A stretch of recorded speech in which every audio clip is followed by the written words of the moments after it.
새해가 밝았고 구정이 끝났고 새해를 시작하면서 한 해를 돌아보면서 신앙을 한번 점검해 보는 것도 좋지 않겠나 생각이 됩니다. 에릭 프롬이라는 사람이 사랑의 기술이라고 하는 책을 썼는데 사랑의 어떤 감정이라고 쓰지 않고 기술이라고 썼습니다. 사랑은 느끼는 게 아니라 배우는 거다. 그래서 사랑에 대한 기술, 이것은 미성숙 때문에 대부분의 사람들이 사랑에 실패한다. 그래서 미성숙 이 사랑에 대한 오류를 저는 책에서 한 3가지 정도를 지적합니다. 첫 번째는 사랑을 사랑하기가 아니라 사랑받기로 이해하기 때문이다. 대부분 사람들이 사랑받을 준비만 합니다. 사랑하려고 하는 생각은 하지 않고, 사실은 사랑하는 게 더 중요한데, 그래서 사랑의 처음 감정은 잠깐이고 그 다음 뭡니까? 사랑하는 삶이 필요한 거거든요. 그러니까 사랑받기 위한 조건에 목숨을 거느라 사랑하는 능력을 키우지는 못했습니다. 누굴 만나도 사랑할 줄 알아야 되는데, 섬길 줄 알고 사랑할 줄 알고, 이게 기술인데 이 기술은 없고 사랑받을 만한 조건만 갖추는데 급급했다는 거예요. 두 번째는 사랑을 대상의 문제라고 생각한다는 점입니다. 그러니까 그림을 그릴 줄 모르면서 좋은 대상만 찾으면 내가 좋은 그림을 그릴 거다, 이렇게 생각한다면 여러분 어떻게 생각하시겠습니까? 이게 아니거든요. 근데 좋은 대상을 만났기 때문에 그림을 잘 그리는 게 아닙니다. 어떻게 해야 됩니까? 그림을 그릴 준비가 되어 있어야죠. 그만한 기술이 나에게 있어야 되고, 그럼 대상을 만나면 좋은 그림을 그릴 수 있는 겁니다. 운전을 하는데 운전 기술은 없는데 좋은 차만 찾고 있으면 어떻게 됩니까? 그러면 좀 불가능하죠. 왜요? 차를 줘도 운전이 안 되니까. 기술은 그만큼 중요합니다. 사랑은 세 번째로 그가 얘기한 거는 사랑을 감정으로 생각하는 오류다. 사랑이 영원한 것은 감정을 넘어서 사랑의 약속의 의지 때문이기 때문인데 그거를 잘 모릅니다. 그래서 처음에 사랑은 대부분 남녀 간의 사랑은 어떻게 해요? 감정적인 겁니다. 두근두근거리고. 근데 시작하면서 얼마나 걸릴까요? 사랑의 감정이 길어야 2년입니다. 그래서 구약 성경에 보면 남녀가 결혼을 하면 남자는 군대 징집도 1년간 면제해 줍니다. 왜요? 자식을 생존 보존하라고, 대를 이으라는 겁니다. 그럼 대부분 그 시간 지나면 어떻게 해요? 별로 이렇게 누구 말 맞다나 우정으로 산다고 그러더라고요. 우정으로. 나이 연세가 들어가면 어떻게 사냐 그랬더니 사랑으로 산다고 얘기를 해야 되는데 우리는 우정으로 살아요, 이렇게 얘기합니다. 이게 무슨 얘기냐면 사랑은 이미 식어졌다는 거예요. 그럼 뭐가 필요한 겁니까? 사랑의 감정이 아니라 기술, 그죠? 사랑의 기술이 필요한 겁니다.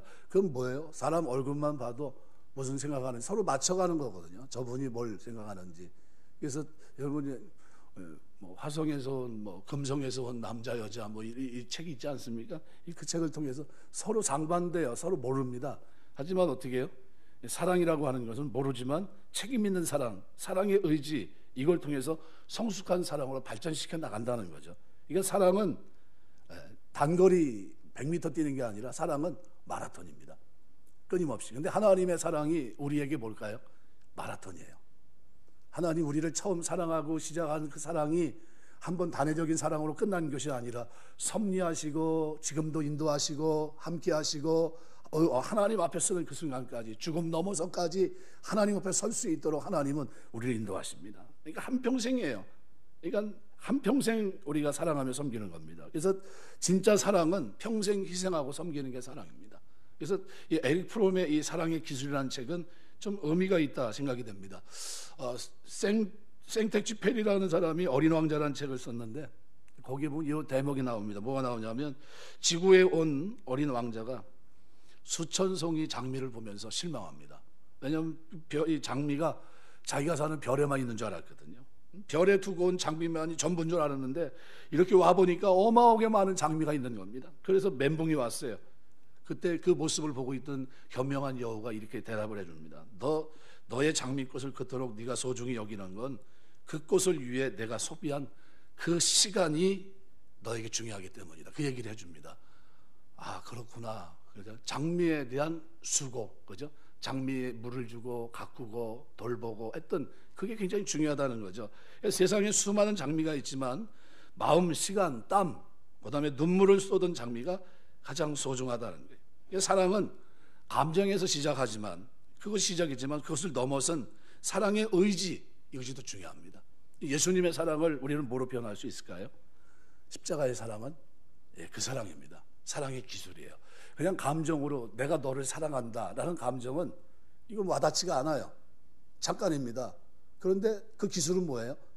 하나님 앞에서 하나님과 동행하게 하고 그 안에 내주하게 하시고 그 뜻대로 살게 하고 그 하나님의 약속을 믿게 하시고 소망 가운데 살게 하고 이 땅에서 섬기게 하고 나에게 준 자유를 가지고 내 멋대로 살지 않고 그렇게 살게 합니다. 이게 굉장히 중요해요. 그래서 이것이 오늘 우리에게 필요한 이유는 오늘 본문의 민수기 26장과 밀접한 관계가 있기 때문입니다. 하나님은 사랑을 단순히 내가 너를 사랑한다 얘기하지 않고 40년 광야 생활을 통해서 그들에게 진짜 사랑하는 기술을 그들에게 보여주십니다. 그래서 여기 보면 인구조사를 처음에 했을 때 모습이 나와요. 처음에 인구조사했을 때 애굽 2년 2월 1일 그때 60만 3,550명이었는데 지금 38년이 지난 지금 출애굽 40년 이렇게 됐는데 이때 인구가 60만 1,730명입니다. 1차, 2차를 비교하면 몇 명 차이가 나냐 하면 1,820명 차이가 나요. 근데 인구가 60만이 넘는 거는 똑같아요. 이게 굉장히 중요합니다. 왜냐하면 구세대, 출애굽 세대가 하나님의 심판을 받아 광야에서 다 죽었어요. 여호수아 갈렙 외에는 다 죽었거든요. 그런데 하나님이 약속의 땅 가나안을 향해 나갈 수 있도록 기술적으로 어떻게 해요? 하나님이 은혜를 섭리 가운데 광야에 살 수 있는 환경을 모든 조건을 하나님 주십니다. 물도 반석에서 내게 하시고 만나와 메추라기로 먹이시고 옷이 헤어지지 않게 신발이 떨어지지 않게 하시고 그죠? 자식을 낳아 기를 수 있게 하시고 이 모든 게 하나님 섭리하시는 은혜예요. 돌보시는 은혜, 인도하시는 하나님의 역사예요. 낮에는 구름기둥, 밤에는 불기둥으로 함께 하시고 그들을 보호하십니다. 여러분 이미 다 멸망했어야 돼요. 다 던져지고 끝났어야 됩니다. 왜요? 사랑은 식어졌기 때문에. 감정적인 사랑이라면 네가 내 뜻대로 살지 않고 나를 원망해 나는 너를 용서할 수 없어. 그걸로 끝난 겁니다. 진노로. 근데 그렇게 하지 않고 영원한 자비하심과 그 측량할 수 없는 사랑과 긍휼로 덮어주십니다. 그래서 오늘 본문은 우리에게 크게 세 가지 정도로 생각할 수 있습니다. 첫 번째는 하나님의 섭리입니다. 가데스 바네아의 반역 사건 이후 20세 이상 된 사람들은 모두 죽어야 됐습니다. 이 사실을 생각한다면 하나님의 크신 사랑과 긍휼을 깨닫게 됩니다. 60만이 광야에서 죽였고 60만이 다시 살아서 가나안 땅에 들어갑니다. 광야에서 아이를 낳아 키운다는 것이 얼마나 어려운지 아실 겁니다. 왜요? 광야라는 것은 식물을 길러서 거두고 이런 데가 아니거든요. 하나님께서 아이를 선물로 주셨고 자라게 하셨고 끝내는 약속을 이룰 수 있는 이와 같은 사람들로 성장시켜 주십니다. 하나님이 계획하시고 약속하신 땅에 들어가는 길이 인간의 연약함, 믿음 없음, 인간의 불신앙 이것으로 인해서 변경될 수 없다는 겁니다. 하나님의 역사는 진행돼요. 하나님 말씀한 바는 그대로 성취됩니다. 그렇게 우리가 하나님의 주권을 믿고 하나님의 섭리를 믿는 겁니다. 하나님은 오늘도 저와 여러분을 그리스도 안에 구속하게 하시고 이제 하나님의 섭리 가운데 인도하십니다. 이 사실을 믿고 사시길 주의 이름으로 축원합니다. 로마서 11장 36절에 보면 바울이 이렇게 말해요. 만물이 주에게서 나오고 주로 말미암고 주에게로 돌아갑니다. 하나님의 섭리예요. 모든 게 하나님부터 시작됐고 알파 오메가 되신 그 하나님, 처음과 끝이 되신 하나님이 나중도 하나님 돌아가게 하십니다. 우리가 살아가는데 제임스 패커 같은 사람은 이렇게 표현합니다. 과거는 그의 역사, 하나님의 역사고 현재는 뭡니까? 현재는 프레젠트, 선물. 미래는 뭡니까? 미래는 미스테리라고 표현했습니다. 미래는 불확실하다는 거예요. 근데 현재는 뭡니까? 선물이에요. 왜요? 하나님이 함께 하시니까. 하나님 섭리가 내 속에 있고 필그림의 길을 걷는 동안에 하나님 그 뜻을, 선하신 하나님이 그 뜻을 이루시기 때문에 이거 너무나 감사해요. 우리는 지금 미스테리한 우리가 말하는 4차 산업시대 지금 초입에 지금 있습니다. 과연 다음 세대가 2000년이 누구 말 맞다나 어떤 시대가 펼쳐질지 우리는 지금 보지 못해요. 아무것도 모르고 답답해 보입니다. 근데 하나님께서는 모든 걸 알고 계시고 오늘 우리를 향한 계획이 있다는 거예요. 선한 섭리. 빌립보서 2장 11절 14절 보면 이렇게 말합니다. 그러므로 나의 사랑하는 자들아 너희가 나 있을 때뿐 아니라 더욱 지금 나 없을 때도 항상 복종하여 두려워 떨림으로 너희 구원을 이루라. 너희 안에 행하시는 이는 하나님이시니 자기의 기쁘신 뜻을 위해 너희에게 소원을 두고 행하게 하시나니 모든 일을 원망과 시비 없이 하라. 무슨 얘기입니까? 우리에게 일어난 모든 일, 사건 이것이 우연이 아니란 누구 때문도 아니고 하나님 원하시는 사람으로 우리를 만들어 가시기 위해서 하나님이 행하시는 하나님의 섭리 속에서의 인도라는 거예요. 그러므로 우리가 무슨 일을 하든지 원망하거나 시비하지 말라는 거예요. 그것 때문에 다투지 말라는 겁니다. 고린도서 2장 9절에서 사도 바울은 고린도 교인들에게 말해요. 기록된 바 하나님이 자기를 사랑하는 자들을 위하여 예비하신 모든 것은 눈으로 보지 못하고 귀로 듣지 못하고 사람의 마음으로 생각하지도 못하였다함과 같으니라. 맞습니다. 하나님의 섭리는 눈으로 본 적도 없고 귀로 들어본 적도 없고 마음으로 생각한 그런 게 아니에요. 상상 초월입니다. 하나님의 계획을 전혀 몰랐어요. 보지도 못했고 듣지도 못했고, 그런데 하나님은 계획을 갖고 계세요. 창세전 그리스도 안에서 우리의 구원 계획을 갖고 계셨어요. 나는 하나님의 계획을 전혀 몰랐지만 하나님은 그의 역사 속에서 오늘 과거로부터 나를 아십니다. 과거 인도하신 것처럼 현재와 미래에도, 미스터리한 미래를 향해 나아갈 때도 현재가 하나님 우리 선물로 될 수 있도록 하나님 나를 인도하시고 나에 대한 분명한 계획을 갖고 움직이십니다. 그래서 시편 139편의 다윗은 하나님을 뭐라고 표현합니까? 하나님은 다 아십니다. 하나님은 다 아십니다. 뭘로 다, 나의 생각도 나의 행위도 나의 일어서고 앉고 눕는 것도 나의 말하는 것도 알아듣지 못하는 것이 하나도 없나이다. 그러면 아이들이 옹알이 하면 할아버지 할머니들은 그 옹알이 오면서 얘가 뭐라고 얘기한다고 그래요. 제가 이제 목사님들 이제 나이가 그러니까 거의 60 요쯤 되면요 대부분 손자들 다 있거든요. 뭐 신손자 외손자 해가지고 뭐 이렇게 얘기합니다. 그런데 제일 아이러운 게 뭐냐면 제가 이렇게 보면 애예요. 그 어린아이 머리숱도 몇 개 없고 이렇게 보면 뭐 웃는 거 외에는 아무것도 없는데 옹알이 하는데 그걸 가지고 뭐라고 얘기했다는 거예요.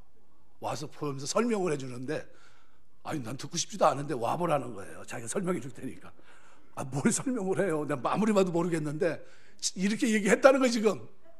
근데 난 모르겠어요 아무리 봐도. 근데 똑같아요. 그 시간 되면요 그 정도 되면요 다 똑같아.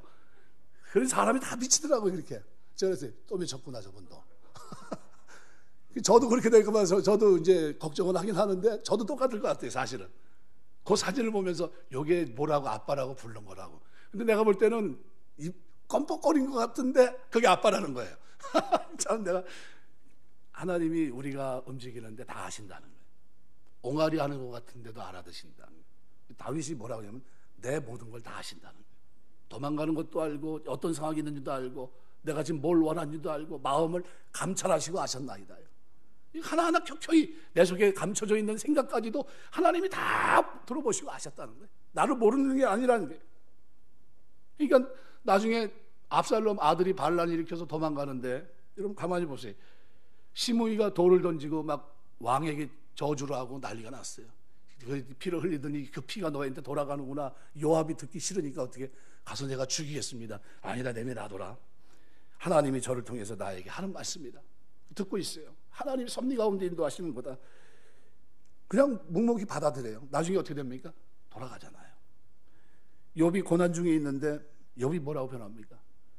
고난 속에서 얼마나 절박합니까? 그런데 그는 그 상황 속에서 나의 생애를 누가 아세요?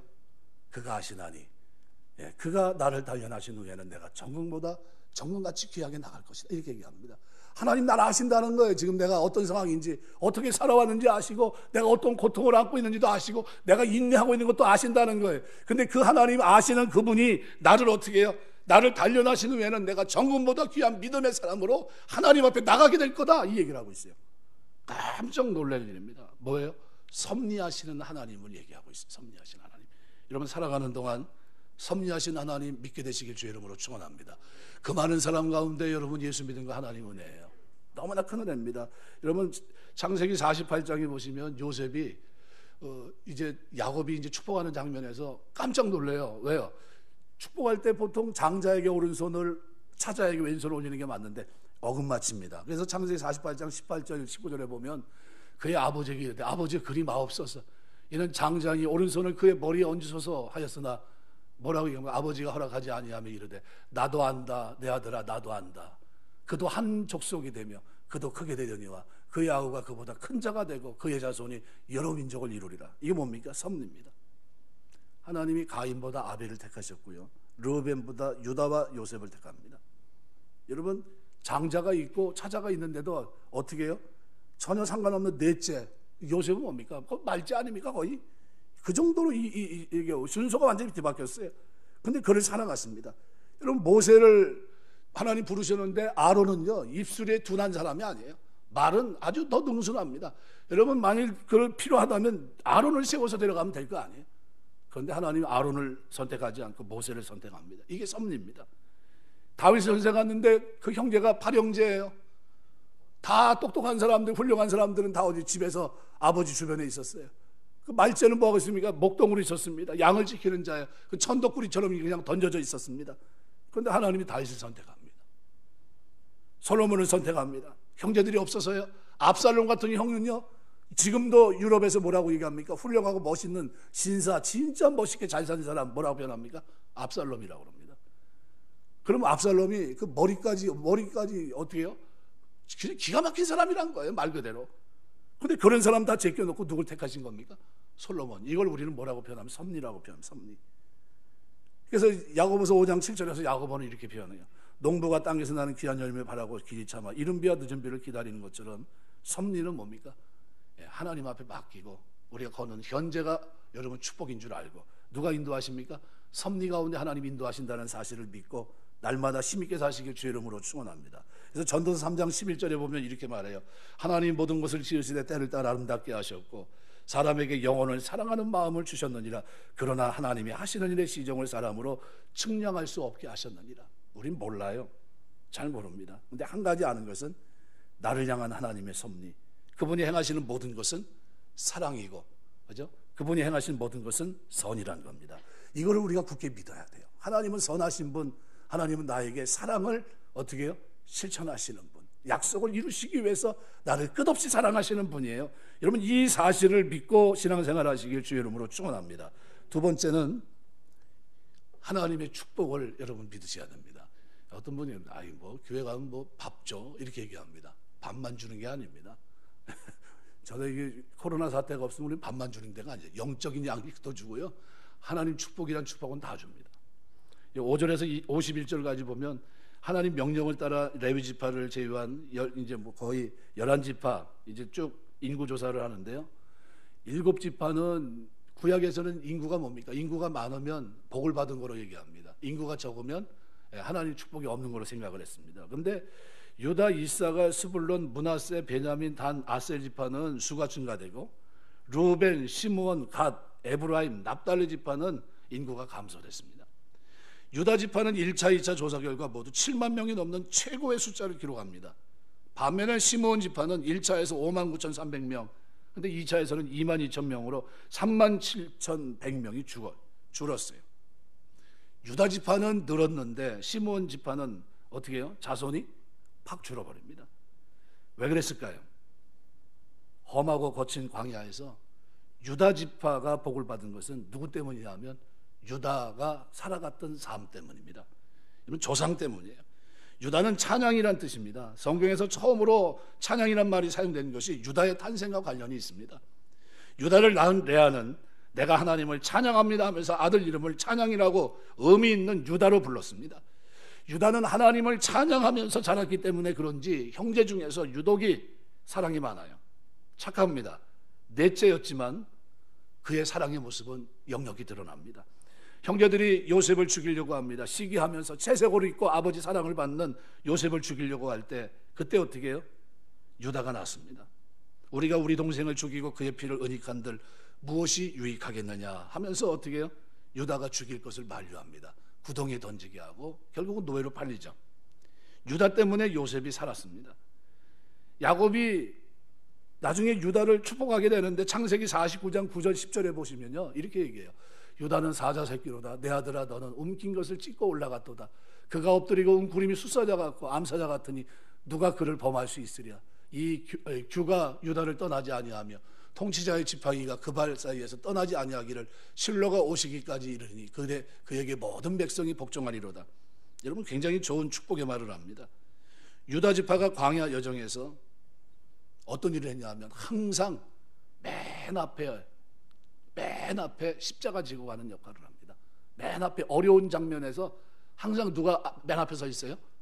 유다가. 이건 희생정신, 형제 사랑이 유다에게 있습니다. 여러분 뭐 요셉에게 가서 뭐 곡식을 맡기고 찾아올 때도 그 장자는 어때요?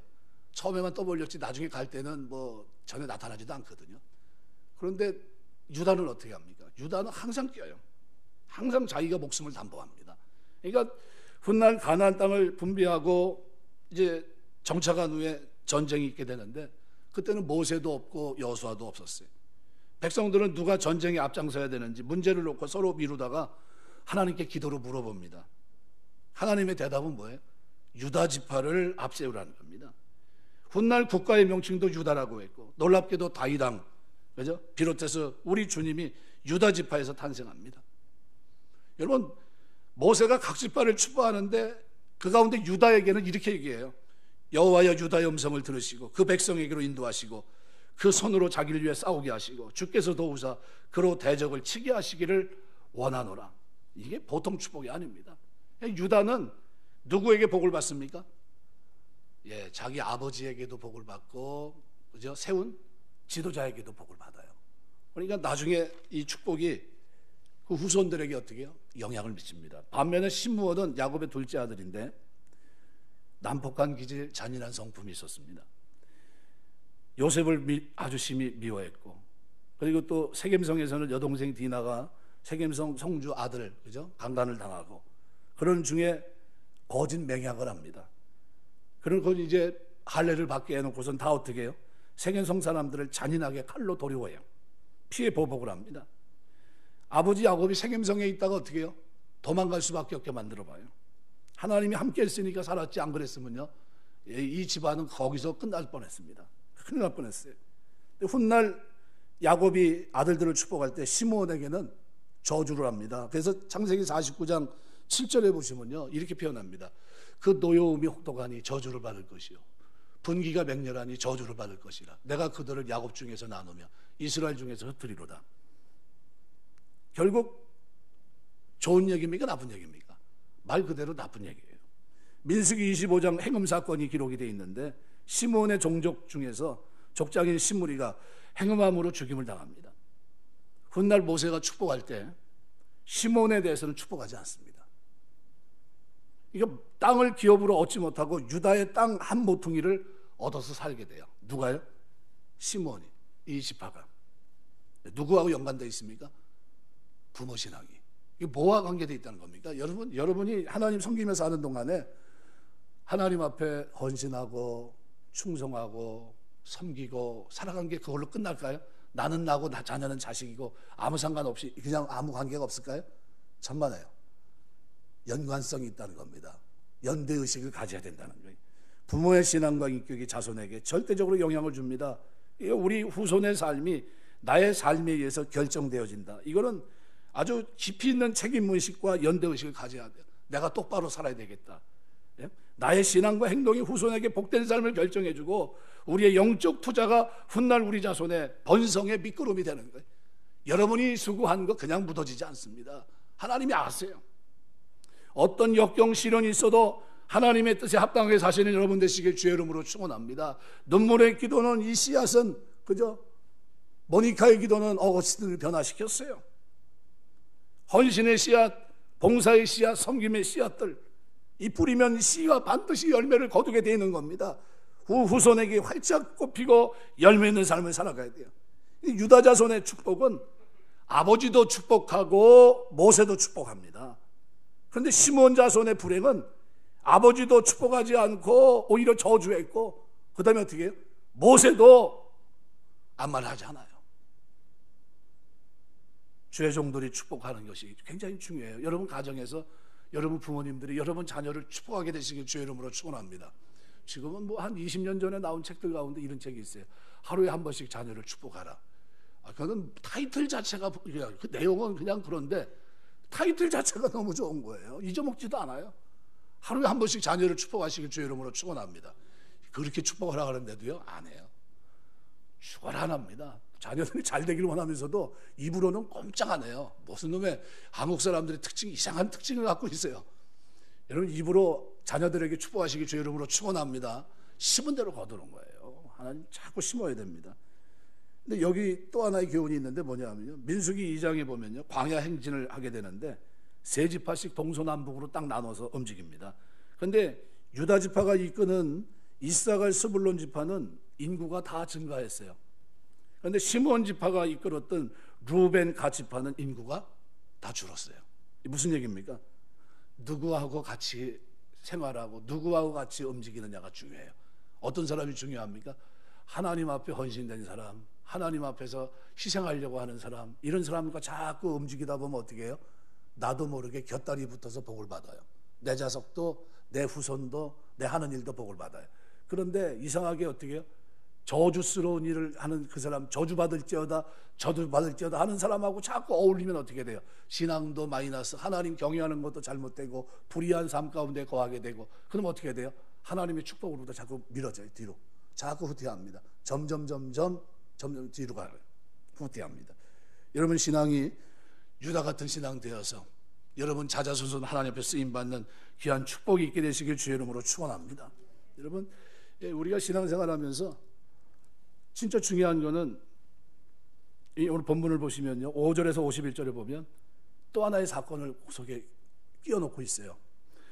왜냐하면 성경 기자가 이걸 집어넣은 이유가 있는 겁니다. 무슨 얘기냐면 여기 야곱, 요셉이 두 아들이 있잖아요. 이 두 아들이 결국은 하나님의 큰 축복을 받아요. 므낫세, 에브라임이. 근데 처음 축복을 받을 때 장면이 누가 먼저 복을 받습니까? 에브라임이 차자인데 오른손을 거기다 얹고 므낫세가 장자인데 왼손이 얹어져요.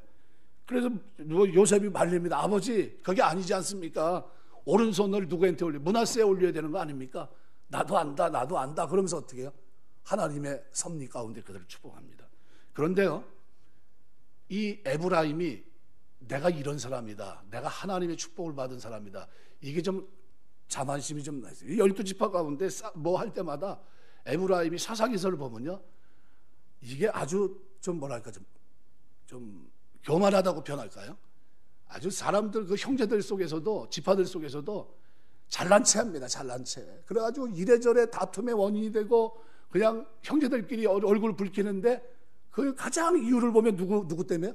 에브라임. 싸우자고 할 때는 안 싸우고 싸움 끝나고 나면 왜 나를 데리고 가지 않았냐고 얘기하고 있고 아주 불편하게 만듭니다.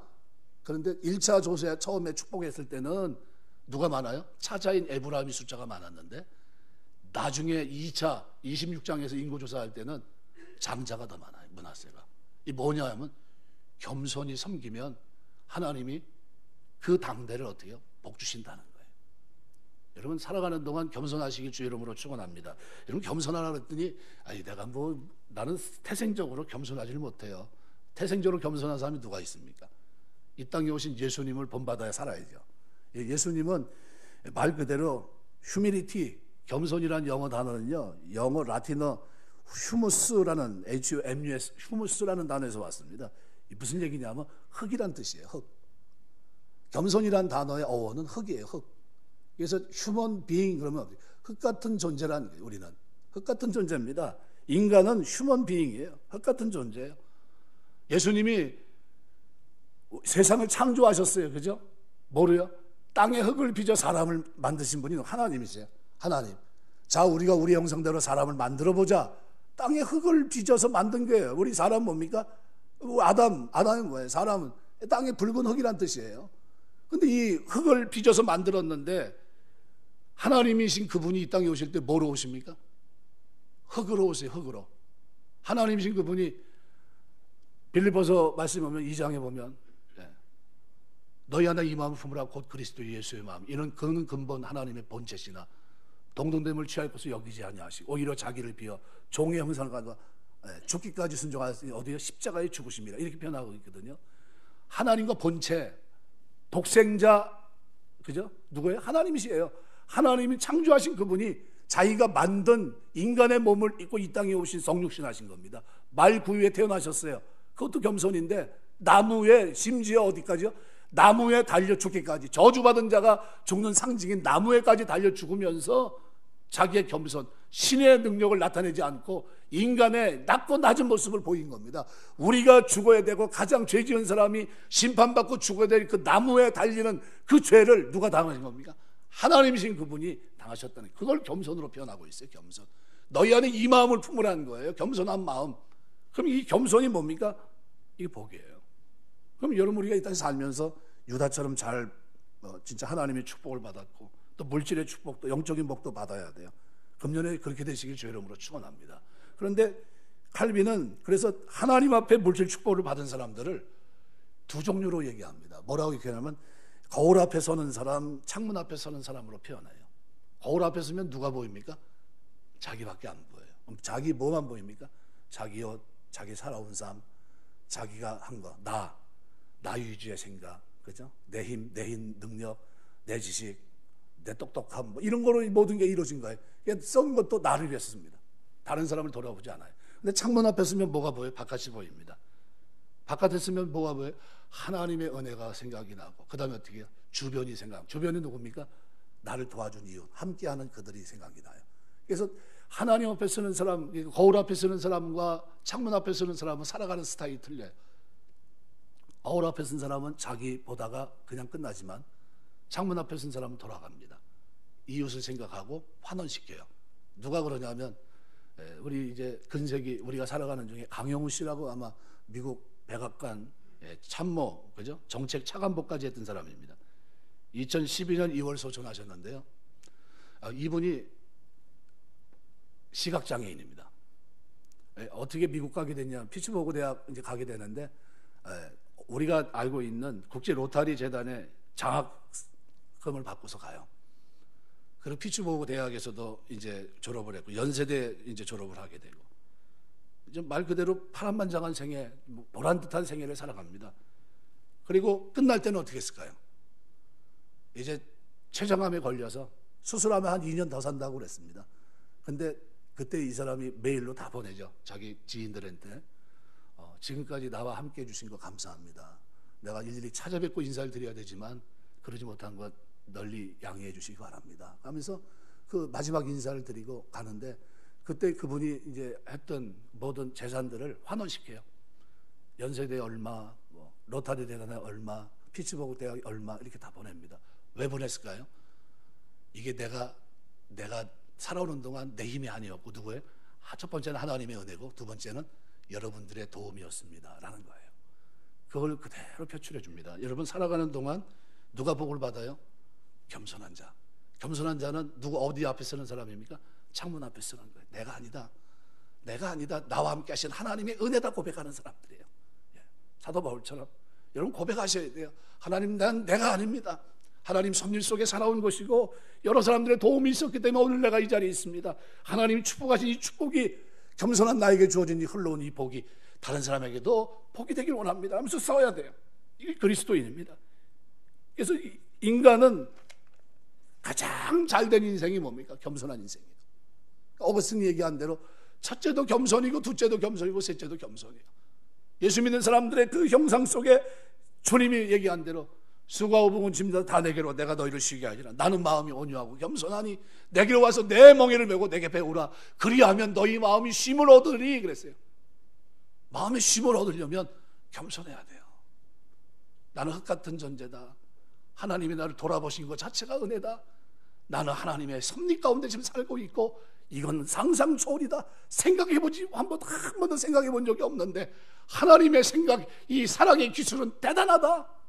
나 같은 죄인이 돌아서서 하나님의 사람이 되게 하고 나 같은 사람이 돌아서서 하나님의 사랑에 감격하고 사랑 때문에 섬기고 희생하고 충성할 수 있게 하셨으니 얼마나 대단하냐 이렇게 얘기하며 살아가는 사람들이. 여러분 우리 하나님이 이 사랑의 기술로 감정만이요? 아니요. 그 기술로 오늘 우리를 감복시킨 거예요. 주로 십자가를 깊이 생각해 봐야 됩니다. 얼마나 큰 축복을 속에 사는 거예요. 여러분 우리가 살아가는 동안 하나님의 은혜를 잊지 않게 되시길 축원합니다. 그래서 성경에 보면 탕자가 나와요. 그래서 탕자 우리가 말하는 프로디칼 선이라고 보통 얘기하죠. 프로디칼이라는 단어가 어떤 단어입니까? 말 그대로 낭비한다는 뜻이에요. 방탕한이라는 뜻인데 이게 다른 데로는 대범하게 아낌없이 펑펑 쓰는 걸 보통 얘기하죠. 근데 우리 하나님은 뭐라고 표현합니까? 탕부 하나님이라고 써요. 팀 켈러가 탕부 하나님으로 표현합니다. 프로디칼 갓 이렇게 표현하고 있어요. 프로디칼 갓. 여러분 하나님이 우리에게 은혜를 쏘아주셨는데 얼마나요? 탕자가 펑펑 쓰듯이, 그죠? 허랑방탕하게 쓰듯이 우리에게 은혜를 물붓듯 쏘아주신 거예요. 내가 오늘 이 정도 된 건 뭐 때문에요? 하나님의 사랑이 쏟아진 결과예요. 결과. 물붓듯이 부어주신 거예요. 물붓듯이. 방탕하듯이 살아온 내 삶에 이런 은혜가 있었다는 거예요. 섭리하시는 은혜. 하나님의 은혜를 생각하고 살아갈 수 있는 이런 은혜를 우리에게 쏟아부으신 거예요. 너무 감사하지 않습니까? 살아가는 동안 하나님의 사랑을 잊지 않게 되시길 주의 이름으로 축원합니다. 이 사랑은 영원한 사랑이에요. 근데 오늘 본문은 민수기 26장에서 또 한 가지를 얘기합니다. 약속의 성취예요. 하나님 놀랍게 말씀대로 이루십니다. 1820명이 우리는 하나님의 약속이 신실하게 이루어진 결과라는 사실을 알게 됩니다. 60만 3,050명이 출애굽했습니다. 가데스 바네아에서 정탐꾼의 보고를 듣고 백성들이 하나님 원망하고 모세를 원망하여 가나안에 못 들어간다. 이제 우리가 다 죽게 됐구나. 저들은 장대한 자고 우리는 뭐예요? 그들 보기에 메뚜기와 같도다. 실제는 똑같았어요. 예, 그들의 보고가 잘못된 보고가 아닙니다. 근데 뭘 잘못된 보고입니까? 예, 믿음으로 고백하지 않았기 때문이에요. 약속을 믿고 고백했어야 되는데 그러지 못했던 겁니다. 그래서 하나님이 우는 그 소리를 들으시고 내 귀에 들린 대로 내가 너희 행한다. 그래서 나의 삶을 가리켜 맹세하노니 너희 말이 내 귀에 들린 대로 내가 너희에게 행하리니 너희 시체가 광야에 엎드릴 것이라. 너희 20세 이상으로 계수함을 받은 자 곧 나의 원망하던 자의 전부가 결코 약속의 땅에 못 들어갈 것이다. 그들 못 들어갔어요. 38년이 지난 지금 와서 보니까 모세, 여호수아, 갈렙을 제외하고는 다 죽었어요. 생각하면 비극입니다. 슬픈 일이에요. 민수기 14장에 하나님 약속의 말씀이 38년이 지난 지금 민수기 26장에서 그대로 다 이루어졌어요. 여호와의 말씀하신 대로 광야에서 다 죽고 두 사람이 남은 겁니다. 여호수아, 갈렙. 이 사건을 생각하면서 히브리 기자는 히브리서 3장 7절, 8절, 12절, 13절에서 이렇게 얘기해요. 그러므로 성령이 이르신 바와 같이 오늘 너희가 그의 음성을 듣거든 광야에서 시험하던 날에 거역하던 것 같이 너희 마음을 완고하게 하지 말라. 12절 13절에 형제들아 너희는 삼가옥 너희 중에 누가 믿지 아니하는 악한 마음을 품고 살아계신 하나님에게서 떨어질까 조심할 것이요 오늘이라 일 걷는 동안에 매일 피차 권면하여 너희 중에 누구든지 죄의 유혹으로 완고하게 되지 않도록 하라. 약속을 믿는 자가 되라는 겁니다. 약속을 믿지 못해서 자기 멋대로 방황하지 말라는 거예요. 하나님의 약속은 분명히 성실하게 이루어집니다. 약속에 대한 우리의 진실한 응답이 문제예요. 약속은 믿음이 없으면 모처럼 얻은 약속이 소용이 없습니다. 설교를 아무리 많이 들어도 그 말씀이 은혜가 된다 해도 말씀대로 이루어지는 이 믿음이 없으면 아무것도 아니라는 거예요.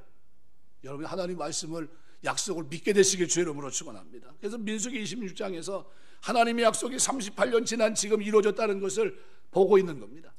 분명히 오늘 우리도 하나님 말씀대로 이루어졌다는 것을 믿어야 됩니다. 아브라함은 오래 참아 약속을 받았다고 말씀합니다. 믿음으로 산다는 것이 뭡니까? 하나님 말씀을 믿고 순종하는 겁니다. 하나님의 말씀은 약속의 말씀이에요. 이 약속을 믿고 따라가는 것이 믿음입니다. 하나님 말씀을 받을 때마다 사람의 말로 받지 않고 하나님이 목사를 통해 나에게 주시는 약속의 말씀을 믿고 순종하고 따라가면 그 말씀 속에 약속을 얻은 것처럼 살아가면 이것이 믿음이라는 거예요. 이것이 믿음입니다. 믿음은 남이 보지 못하는 것, 듣지 못하는 것을 보고 듣게 합니다. 여호수아, 갈렙 두 사람은 하나님의 약속을 믿었어요. 아브라함에게 주시고자 했던 그 약속의 땅을, 그리고 가나안, 그죠? 그 땅에서 들어가지 못했지만 40년 후에 들어갈 것을 그는 믿었어요. 그때도 들어갈 수 있었다는 사실을 믿었어요. 그런데 나머지는 어떻게 믿지 못했던 겁니다. 가나안 땅의 모든 것들을 정탐꾼들이 똑같이 봤지만 두 사람은 믿었어요. 하나님이 아브라함에게 약속한 약속을 이루실 거라고 믿었어요. 우리는 약하지만 하나님이 우리와 함께 하시면 능히 그들을 쫓아낼 수 있을 거다 믿었어요. 믿음의 고백이었어요. 그들만 들어간 겁니다. 신앙생활은 뜬구름 잡는 게 아닙니다. 막연한 것도 아니고 말씀을 믿고 순종하는 겁니다. 말씀대로 이루어집니다. 이런 신앙을 가지고 사시길 주의 이름으로 축원합니다. 베드로후서 3장 13절 보니까 우리는 그의 약속대로 의에 거하는 바 새하늘과 새 땅을 바라보도다. 믿음으로 바라보고 소망하고 그렇게 사는 사람들에게 하나님의 약속은 성취된다는 거예요. 그래서 히브리서 11장 믿음장 아닙니까? 1절에 뭐라고 변합니까? 믿음은 바라는 것들의 실상이요 보지 못하는 것들의 증거다 그랬어요. 여기 실상이란 말이 휘포스타시스란 말입니다. 아직 보이지 않고 현실로 이루어지지 않았지만 믿음의 눈으로 보는 것, 이게 히포스타시스, 바라는 것들의 실상이라는 게, 보지 못하는 것의 증거라는 것. 엘렘 코스라는 말은 유가증권을 말합니다. 유가증권은요, 가지고 있으면 나중에 뭐가 돼요? 현찰입니다. 믿음은 뭡니까? 믿음은 바라는 것들의 실상에 보지 못하는 것의 증거입니다.